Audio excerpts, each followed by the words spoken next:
Playbook Diary reporter at Politico and author and Professor Emma. Very morning.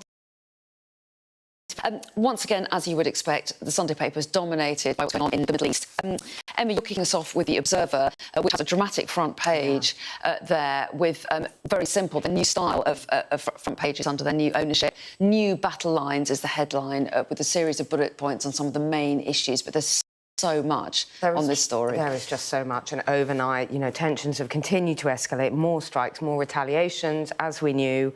As Israel retaliates, Israel says things like Tehran will burn, and I think we all know that this is really, really ramping up to be such an unpredictable, kind of febrile, volatile situation. We've got our Prime Minister overnight, or last night, heading to Canada for the G7 summit. It feels very odd that the G7 are meeting all the way over in Canada to discuss effectively what will be, you know, the main topic now will be the Middle East. Yes, they're a long way away, aren't they? They are a long way away. I guess it's the timing is obviously coincidental, but of course. It will be an important gathering of world leaders to discuss what's such a crucial issue. Yeah, I think they're going to be ripping up the agenda of everything they had planned to discuss. There's questions about how much discussion there will be on the state of affairs in Ukraine, because this is just so pressing right now. And it's the first opportunity, again, as we say, quite well timed, for major world leaders to come together and discuss exactly what the plan is. We've had Keir Starmer today not say that he would fight for Israel. He's not saying, you know, he's not committing to any big action. To a position either way. No, and I think during the G7 this weekend and this week, we will see world leaders come together to discuss what the plan is, to have a sort of unilateral approach. But it is, frankly, quite terrifying. It's definitely being seen as a dangerous moment, isn't it? And we understand as well that the UK is sending military assets, jets. I think it's Typhoons and air-to-air refuelers are being sent to the region. But as we say, Keir Starmer not committing to whether or not they would step in to help Israel. In the meantime, a threat from Iran yesterday that the assets of the UK, France and the US could be seen as legitimate targets should those countries step in to help Israel. Should they step in to help stop the retaliatory strikes? And the risk now is that we do get drawn into this by proxy. We've been supplying arms to Israel for some time now. And as you say, Starmer refused to rule anything out. He didn't rule out further involvement, but obviously he didn't make any kind of positive statements. And then everybody's just watching to see what happens next. Obviously, President Trump's response, again, unpredictable, is going to be crucial in terms of how world leaders respond and how this structures itself over the next few days and weeks. But it's really on a knife edge. And we hear, you know, news of deaths overnight. People are dying. People are being told to stay in. Yeah, absolutely. Donald Trump has posted on social media in the last few hours, essentially sending a warning to Iran: if you attack any US assets, we will fight back in force. Is a sort of a crude summary of what he said. But it shows just how high tensions are, and all the while it's not clear how far Israel intends to go. No, and there's been, as we've seen in the last few weeks, somewhat fracturing of the relationship between Israel and the UK. The UK just this week put sanctions on two Israeli cabinet members, for inciting violence against Palestinian people.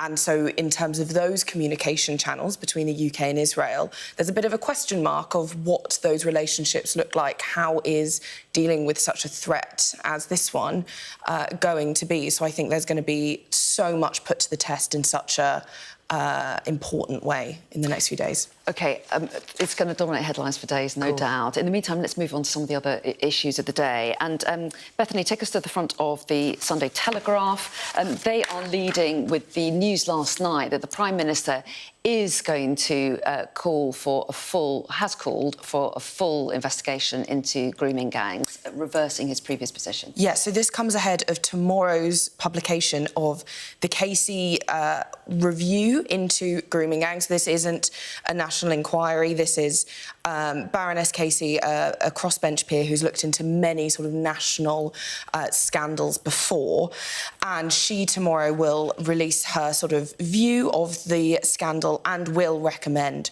for a full-blown national inquiry. So Keir Starmer has somewhat got ahead of that, saying that he will adopt her recommendations, and he does agree that a national inquiry is the right port of call. Now, he's already getting backlash to this decision, with many people saying he should have chosen this earlier. He's previously refused to commit to a full national inquiry. People are asking why, and I think Labour are going to stand up and say they wanted to have the experts, they wanted to take the time. This is an incredibly sensitive, difficult topic with very vulnerable victims who need, you know, a full They want answers. They want full answers, and this isn't something that you can look at quickly. So Labour will stand up and say we are simply doing our due diligence, and that's what this looks like.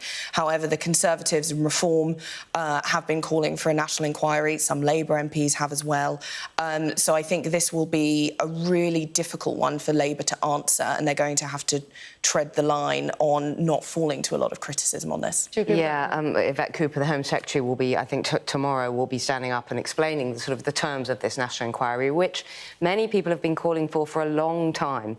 And it does seem like a pointless U-turn. I mean, we have known for years, and I'm not pinning it on the Labour government at all, this has been going on for decades. But, you know, it does feel like a very odd U-turn, which shouldn't be necessary. You know, the odd grooming U-turn in scandal... that he should have made the decision in the first place, do you think? Absolutely, Right. absolutely. If ever a national inquiry was needed, you know, it's into this case in which, you know, local councils, the police, there are all sorts of possible implications, and the survivors and the victims have been shamefully let down, and the grooming gang scandal, the truth just needs to come out. We don't need to take sides at this stage. You know, there is all sorts of allegations about Pakistani men grooming white girls and all of this.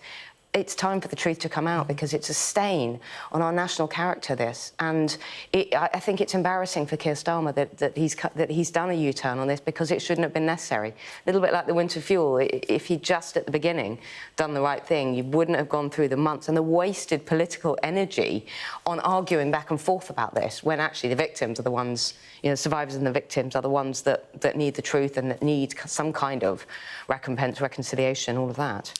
And we're still to find out what the time frame might be. I think that he's warned that it might take a little bit of time to set up, but that is going to happen. Let's move on. Emma, an article on the front of the Sunday Times about Alzheimer's drugs, which will come as a disappointment to many sufferers and their families. This is lecanemab. I'm probably saying it wrong. Lecanemab and donanemab. And back in 2022, it was hailed as one of these breakthrough treatments. It stops those sticky amyloid proteins in the brain. It slows down cognitive decline. It really was seen as the beginning of the end for Alzheimer's. Really an exciting drug. And it looks like NICE, the National Institute for Clinical and Health Excellence, are going to refuse. They are refusing to recommend them on the NHS on the grounds of cost effectiveness. There are about 70,000 patients that needed them, that wanted them, that would have benefited. Many sufferers, many of their families are not going to be able to afford to go private. They have been licensed privately, these drugs, so they're all good to go. But in terms of cost effectiveness, the NHS is not going to be able to fund this, which is a huge sadness for those sufferers. Disappointing. And the government would say that the money, it's not a bottomless resources. pit. Yeah, absolutely. We're out of time for now, but you will both be back in the next hour, so...